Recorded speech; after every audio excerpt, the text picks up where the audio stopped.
It's a pleasure to have Mike Pence on the program.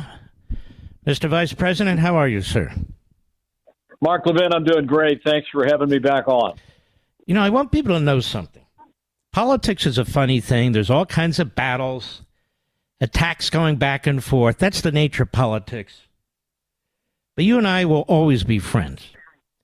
Your conservatism goes way back. We go back, I don't know how long, a long time, actually. And a long time, Mark. I'm definitely getting old, Mike. I can tell you that. And no, you're not. But the truth is, that's the way it is. There's nothing I can do about it. Politics is politics. That's the nature of the beast. Yeah. Now, all that said, Mr. Vice President, I have a couple of questions for you here. Yeah, fire away. Why is there almost no focus on what Joe Biden is doing to undermine the state of Israel? Mostly because he hates Netanyahu, who is standing up to Iran, and he's going to cut a deal with Iran that's going to ensure they have nuclear weapons and just try and manage it. Won't that be a disaster for the United States? It'll be a total disaster, and quite frankly, you know, we had Iran more isolated than ever before. I mean, the Abraham Accords basically were historic. We had put incredible pressure after we pulled out of the Iran nuclear deal. But from day one, President Joe Biden and his administration literally been going hat in hand and begging the Iranians to come back in the deal. And as I told an Iranian dissident group just 2 weeks ago, it's now come to light that the Biden administration is going back to the well. They're begging Iran to come back into this deal. And as you said earlier today, they're selling out the U.S. and Israel to Iran. And I called on Joe Biden to cease and desist any and all negotiations with Iran over reentering the Iran nuclear deal. We got to stand strong all across the world to contain China, to contain Iran. And it's the reason why, Mark, and I appreciate your strong leadership on this. It's the reason why, as the leader of the free world, we need to continue to give the military support to the Ukrainian armed forces to repel that Russian invasion. It's all about projecting American strength, whether it's in the Middle East, or whether it's in China, or whether it's in Ukraine. And the Biden administration has been projecting weakness across the world, the disastrous withdrawal from Afghanistan being Exhibit A, and the world's becoming more dangerous as a result because weakness arouses evil. You know, I don't understand the foreign policy. I mean, I understand bad foreign policies. I don't even understand the rational or consistent foreign policy here. What he does in Afghanistan is a disgrace. What he's doing to our ally Israel is a disgrace. He is engaging with Iran, won't engage with Netanyahu. When you look at what he's doing, what is his foreign policy? I don't even know what his foreign policy is. Well, it is the foreign policy of the left. And it's one of the reasons it's one of the reasons why, you know, people like Ilhan Omar get away with saying that she's not going to go and listen to a joint session speech by the president of Israel. I mean, you know, we all know, you know, her long history of anti-Semitic remarks. She was rightly kicked off the Foreign Affairs Committee. But I got to tell you, it's not just Ilhan Omar. It's not just the squad.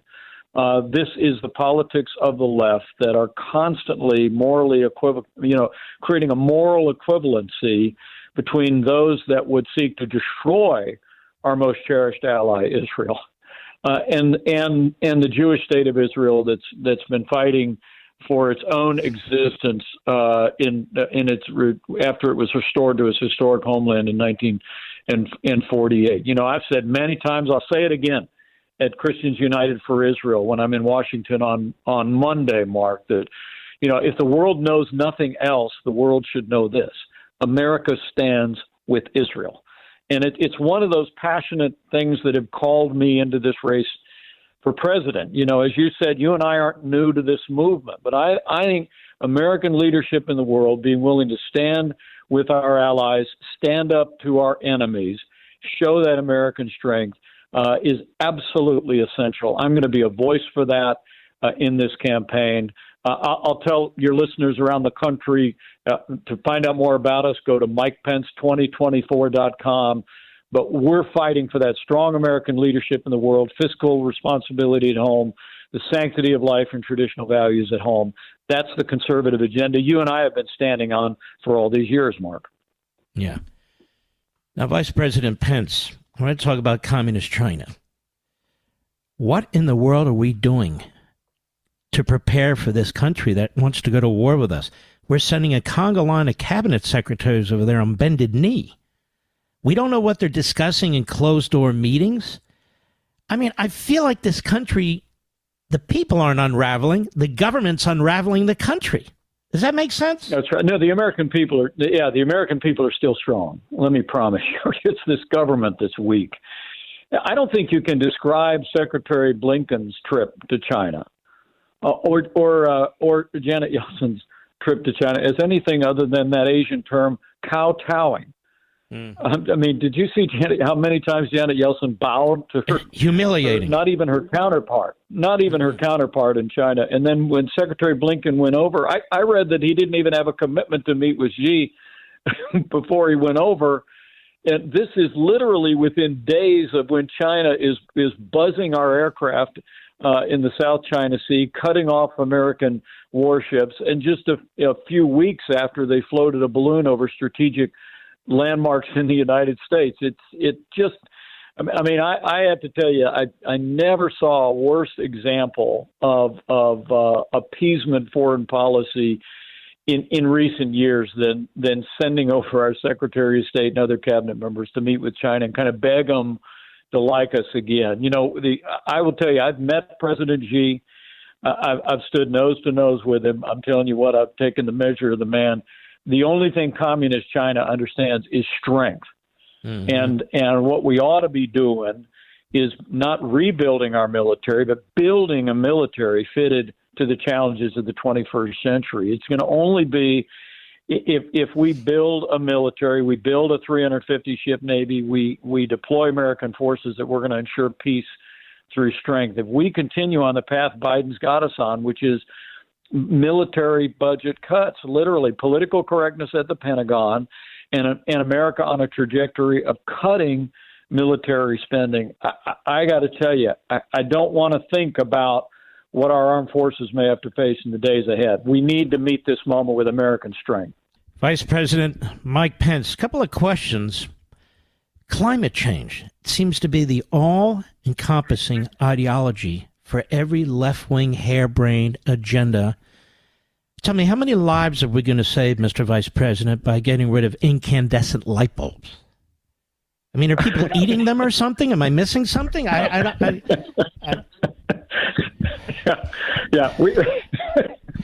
We remember we saved them, and the Biden administration comes in, and gas stoves are next, right, Mark? It's ridiculous. It's insanity. And let me just go ahead and tell your listeners, my wife doesn't have a private jet either. I know that's become kind of a thing. And just so everyone knows, that's in response to John Kerry. That's not my jet. What a dumb response was that? He tells the Congress it was an internet myth that he flew around on a private jet. He said, "I don't own a jet," and then his wife does, of course. It's so ridiculous. I want to make it clear: I don't have a jet. My wife doesn't have a jet. We fly commercial, and proud of it. Yeah, right. Sure, he does. He's flying commercial back to Iowa tomorrow. And what does he do? What does he do? He's flying all over the place. He hasn't been confirmed by the Senate.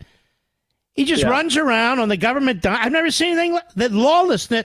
You think you guys could have gotten away with this, Mike? I don't think so. Well, no. Well, look, and I have great sensitivity to this, but we had cabinet members that ran into problems with travel. And he's not a cabinet. He's a nothing. And we made changes. So look, if the media didn't have double standards, they'd have no standards at all. You know that. I mean, good heavens, this cocaine business that's breaking in the news this week, now the Secret Service has said they're not even going to keep looking. Can you even imagine, Mark, no. if that had happened during the Trump-Pence administration? I mean, But well, here's what I don't get, Mike. I honestly think. Yeah. Go ahead. How you're telling me? Yeah.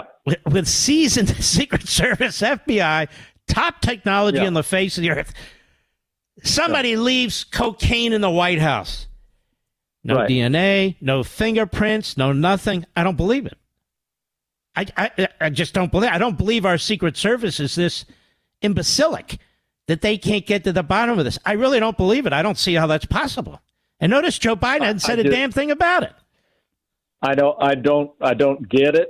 I really, I worked in the White House just about every day for 4 years when I wasn't traveling across the country or across the world. And, here's the news flash for your listeners. There's a lot of surveillance at the White House, Mark. I don't know if you knew that. Yep. A lot of screening. Everybody that works for the White House, other than those of us elected, have to go through a drug test, right, to work at the White House. I don't get it. But I tell you what, the American people do. I was up at an event today, and I told folks, I have never seen, and you've inspired so much of this across the country in our time and going into 2024, Mark. I mean, look, the American people know we're better than this. That they're tired of this the two standards in the national media, and for that matter, this unequal treatment before the law that they saw during our administration and since. And I think there's big change coming. And I'm somebody that believes that we need new leadership in the Republican Party, but I guarantee you there's a majority of Americans who know that we need new leadership in the White House, and we're going to get it. And I'm going to do my part every single day to make sure that happens. Now, what is your campaign strategy? I mean, look at this guy, Chris Christie. Yeah. He's in negative numbers, and he seems to think trashing everybody else, somehow he's going to rise in the polls. I mean, I tell people who ask me, I say, run on your own campaign, run on your principles, tell the American people what you're going to do. Sure. What is your strategy? Well, my strategy is to run on that broad conservative agenda that, frankly, drew me to the Republican Party.